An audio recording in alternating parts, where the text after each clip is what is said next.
Well, hello, and welcome into another episode of Mystery in the Ozarks, which is the book that I am writing and reading to you as I write it. We have a new episode here today. If you haven't been following along, please go back and read or listen to or watch, whatever you want to call it, the first few episodes here so you can get caught up. A lot of spoilers in this one. I hope you guys really enjoy. Without further ado, here you go.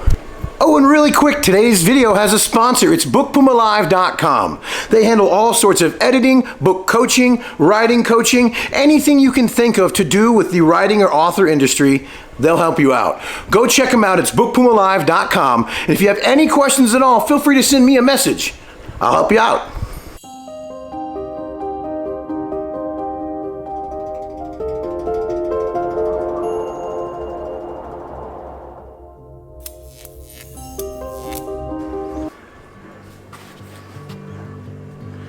Chapter 16. The Hunt Continues. What do you mean? Hollered Trent as he ran over to the empty chest to see for himself.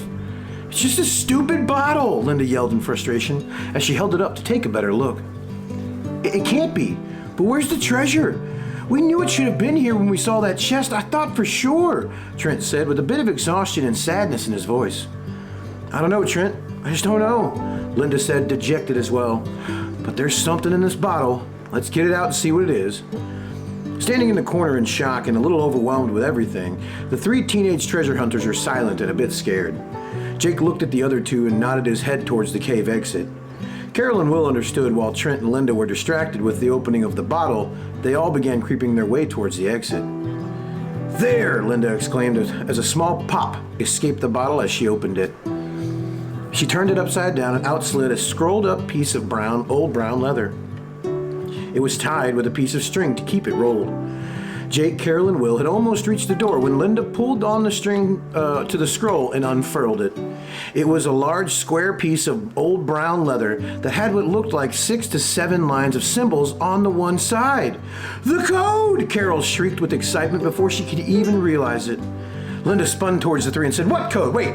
Are y'all trying to run off already? No. Come back in here. I can still call your parents at any moment and tell them all the horrible things you're out here doing and how you've been lying to them."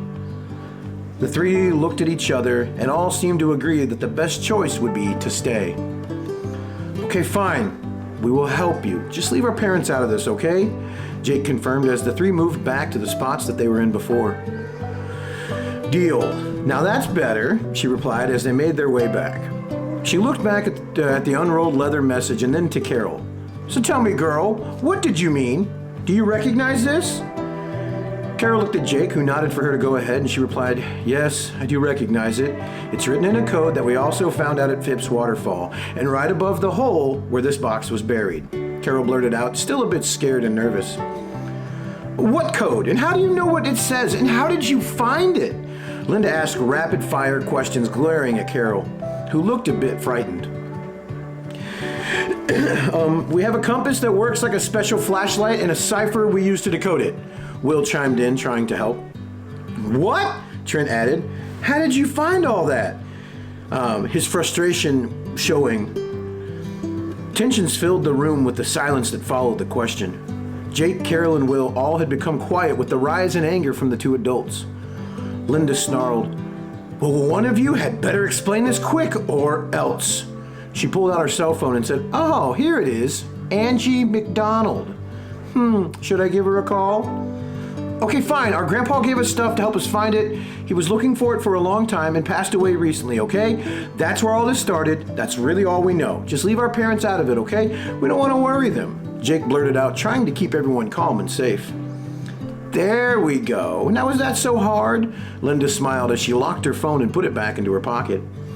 "So what all did dear old Gramps give you?" she continued. "He gave us a compass, a journal, and a cipher," Jake replied.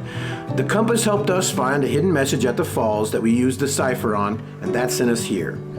"Give them to us now," Linda said with a crooked smile. Jake looked at the other two, who looked back with eyes that said, "What else can we do?" Carol pulled the cipher paper from her pocket and handed it to them. Will pulled out the compass and handed it to them as well. Linda and Trent marveled over both of the items for a few seconds, followed by Linda saying, "Well, wasn't there a journal or something as well?" "I don't have it with me," Jake replied. "I left it in my bag that's with my mom and dad." He was lying. It was still in the truck. But he didn't want to tell him that. Fine. Well, how does this cipher thing work? Linda retorted with some frustration as she pondered the paper for a second. Well, it's pretty easy. You see, you take the first symbol and go from left to right in the line of symbols, and then that would mean how many spaces, or then you could take that many spaces in the alphabet, and Carol stopped mid-sentence as she could see she had already lost both of them. Would you like me to decode it for you? Carol said, and still a bit scared, but her curiosity was winning, and she wanted to know what the message said. Good idea, but no funny business. I want to know word for word what this says. You have 10 minutes. Linda snapped, and she pushed the leather and cipher into the hands of Carol. Carol smiled a nervous smile and as she was given the items and then looked around for a place to sit and work. She pulled out a pen and piece of paper from her pocket that she had brought with her just in case they needed it. She quietly began working out what the message said. After a few seconds, she looked up at everyone staring down at her and said, it's going to take a few minutes. This one's a little more complex than the last one. It's a much bigger message. It's just a bit uncomfortable with all of you staring at me. I'll let you know the moment I know what it says. Fine. Yeah, this is boring anyways, and I'm hungry. Trent, you stay here and watch, and I'm going to go grab a snack from the car. And Trent, keep an eye on them. I don't trust them, Linda said as she headed out of the cave and down the short walk to the parking lot. All right, you two, don't try anything fishy, Trent said to the boys with some assumed authority. Both boys nodded in agreement and understanding and stood there quietly. Carol worked on the code for a few minutes with some, oh, that's this, and wait, is that this? Coming from her as she worked. Trent stared at the two boys intently for about 2 minutes, then seemingly got bored and pulled out his phone and started watching TikTok. After a few seconds, the boys could tell Trent was not paying attention to anything at all. Jake slowly moved a little closer to Carol and began to whisper, Hey, Carol. Jake, what are you doing? Carol hollered out in surprise. You scared the crap out of me. I was almost finished. Hey, what are you doing over there, boy? I told you to stay where you were. Now, I mean, get back over there with your buddy, now. A now angered Trent hollered in his direction. Jake immediately agreed and made his way back towards Will while looking at Carol with a, what was that? Look on his face. Carol returned with a glance of, sorry, but you scared me. You said you're almost done with it? Trent said to Carol with some frustration in his voice. Yeah, just a few more minutes and I'll have it all, she replied. Good. Linda does not like to be kept waiting, and I can hear her coming up the path now from the car. And now that she's eaten, her only focus will be on the next clues to this treasure. And if I were you, I would not come between her and this treasure, Trent said with a knowing pain in his voice. Hurry up and finish so none of us get yelled at, okay? He added. Carol nodded in understanding and turned back to her work on the ground. A few quiet and awkward minutes passed by while they could hear Linda complaining about how hot it was and how long of a walk it was as she was coming up from the car outside the cave. Done, Carol yelled out in excitement just as Linda walked back into the cave. What? What does it say? Tell me now, little girl, Linda yelled as she ran over to where Carol was sitting. Of course, here, Carol said as she turned the piece of paper she was working on around so Linda could see the now deciphered message. She read it out loud. There is a traitor in our group. This location is no longer safe.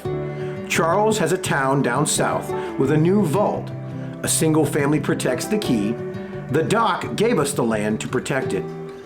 When she finished, Linda was smiling and looking at Trent. It's in Charleston! And it's on some of the land that the doc gave. Didn't he give away some land at the courthouse? Linda said, with overwhelmed and excited. Okay, but what about the rest of it? Trent asked a bit sheepishly. Linda looked to him with frustration on her face as she realized he was right. Well, we have plenty of time to think about that on the drive down there. Let's go, Trent. We're so close, she said as she began to make her way out of the cave. Linda, what about them? Trent said as he pointed to the three young treasure hunters. Oh, yeah, okay, she turned back around to address them directly. You will stop looking for this treasure and go home. You will not try to follow us or do anything else with this, or we won't just tell your parents about this. You want to keep your family safe? Then remember these words.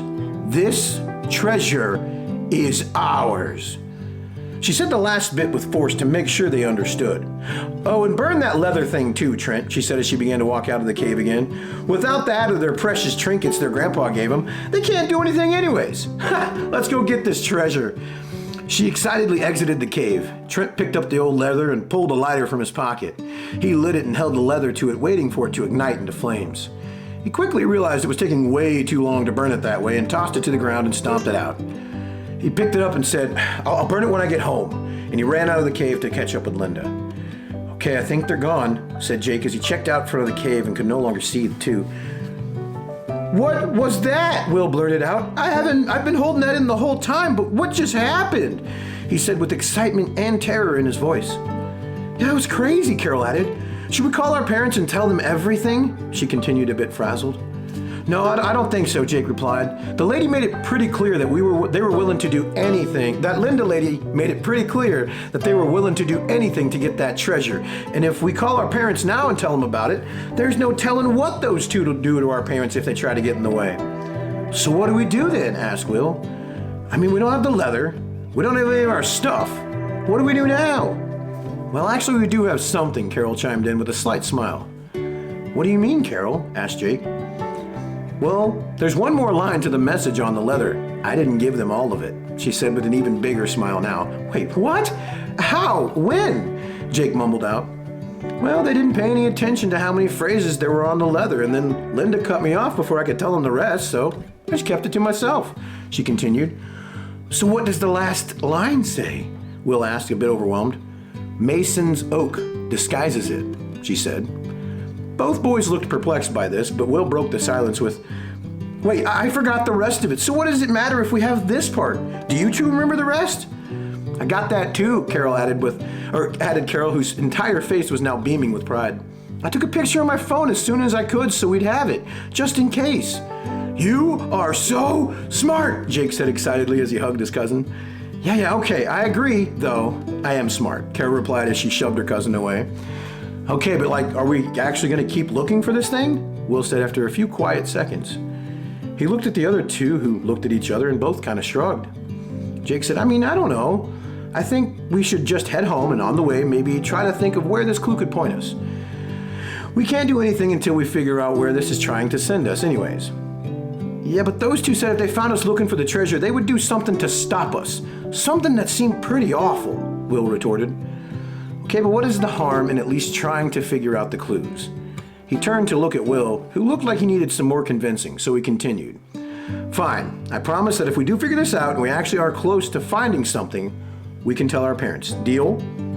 Will's face relaxed a little at this and he smiled and said, Deal. What about you, Carol? Are you in? Jake added as he turned back around towards her, but she was already gone, already on her way out of the cave. Are y'all coming? She's already on her way out of the cave. Well, clearly the clues lead towards Charleston, right? Carol said, not noticing they hadn't followed. Are y'all coming? She hollered back at the two boys. Clearly she's in, Jake said as he let out a small laugh. Will chuckled at this as well, and they both took off to keep up with Carol, who was already halfway to the truck. Chapter 17, Charlestown. Hey Mom, I'm going to run to the library and meet up with Carol and Will to research this project we're working on. Jake's voice rang through their house. It was 8 a.m. on Monday morning and he was meeting up with Will and Carol to research this riddle left by Jesse James. He was meeting him at the local library. He didn't go there very often, but Carol constantly talked about it. They had discussed different places the riddle could be referencing the entire trip home from Ozarks the night before. But they were all still a bit frazzled from the day's events, and service on the road was spotty, so they couldn't use the internet much.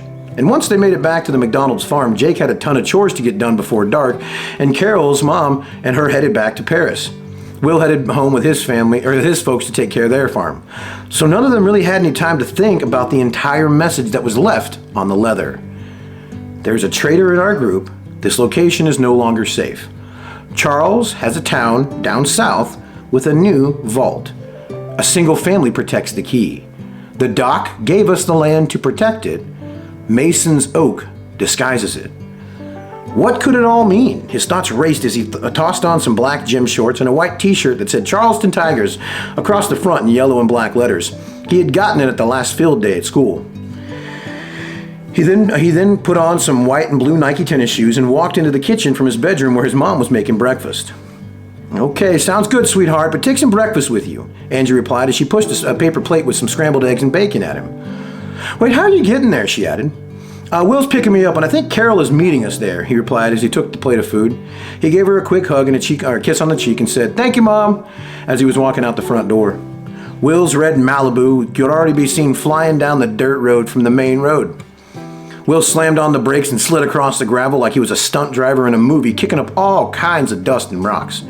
"Hey, okay," Jake said as he choked on the dusty air and waved his hand around, trying to clear it all from his face.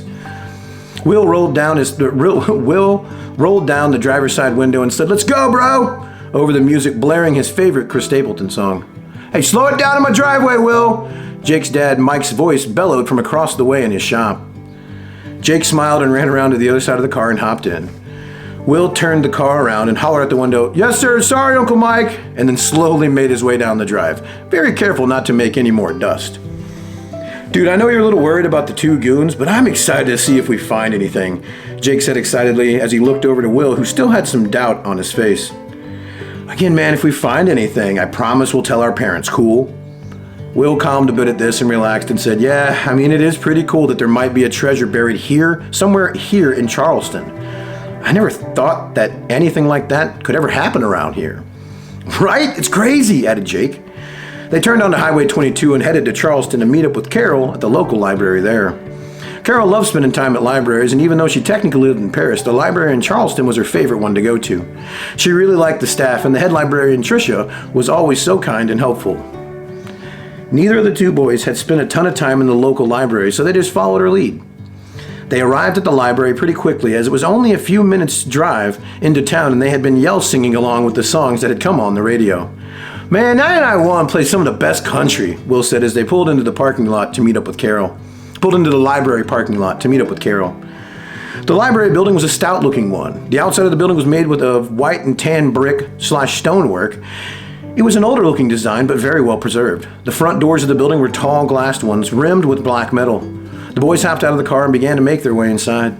"Hey, y'all, wait up!" Carol's voice came from behind them in the parking lot. The boys stopped and waited for their cousin to join them. She came bouncing up wearing a brightly colored tie-dyed t-shirt and some blue jean shorts and her flops. As usual, her blonde curls were held back by her rainbow bucket hat she always had on. "Hey, Carol," both boys replied back to her as she caught up to them. "Hey guys, FYI, I emailed Tricia, the head librarian here, last night ahead of time with some questions, and I think we might actually find some answers here. Let's head inside. I can't wait to show you guys this place. It's so cool," she said, smiling as she headed towards the front of the building. Will stepped up and held open the front door as the other two entered and then followed them inside. "Isn't it great?" Carol said as she walked through the door. "As soon as you enter this library, you can feel the knowledge and history in this building. You see, this building does have a lot of its own history. Part of it is that it used to be the old high school gym." Jake looked up and could now see that the inside of the building was somewhat laid out like a gym. It was a giant open room in the middle with stairs going up either side to the balconies that went around the walls on the second floor. The second floor was open, and you could see the entire first floor from all sides of the second one. The inside decoration of the library was very modern and clean, and everyone that worked there always had a smile on their face. "This place isn't so bad," Jake thought to himself as they entered. Carol headed to the round desk in the middle and introduced the boys to the lady standing behind it. "Y'all, this is Tricia," she said as she pointed to her. "She is the director of the library and is always extremely helpful. Tricia, these are my cousins, Jake and Will." Tricia smiled and replied, "Well, welcome to the libraries, boys. If you need anything at all, just let me know. I'm always happy to help." She smiled and then walked away to another part of the library where someone was needing assistance. "So she's the one that told me about the Arkansas room here. It's right back there," Carol said as she pointed to the back right side of the building. "What is an Arkansas room?" Will piped up. "Oh, it's so cool. It's a room filled with information on Arkansas. And Tricia told me there are some really, really old news articles in there. I told her we were researching Jesse James for a project, and she told me to check out the Arkansas room. That's how I found out about it." The three began to make their way back to the room when Tricia flagged down Carol. "Oh, hey, I forgot to tell you. You remember how you asked if I knew of anything in town that was built around the 1860s that is still around today? Well, I'm not exactly sure when it was founded, but I do know that the old Singleton family cemetery outside of town was built around that time. Not sure if that helps, but wanted to let you know." The three intrepid treasure hunters looked at each other with a slight smile, and Carol said, "Thank you so much, Tricia." "You're most welcome. I'm happy to help. Glad to see y'all are in here and using this resource. All right, I gotta run." And she headed back to the desk in the middle of the building. "Y'all, a single family holds the key." "Of course, why didn't I think of that?" Carol added excitedly. Will's face became very nervous and worried at this thought. "So wait, we tell our parents now, right?" he said quickly. Jake looked up at his face and could see the worry in his eyes. Well, we don't know for sure yet, and there are several other pieces to the riddle. Let's not get ahead of ourselves. We're here now. Let's just go check out the Arkansas room and see if it can help us figure out the rest of the riddle. Then if we need to let our parents know, we can. I just don't want to worry them for no reason, Jake replied. Will regrettingly agreed and let out a sigh, calming himself a little. Jake continued. Okay, so what do the last few parts mean? Like, who is Doc? And who is Mason? And what oak is he talking about?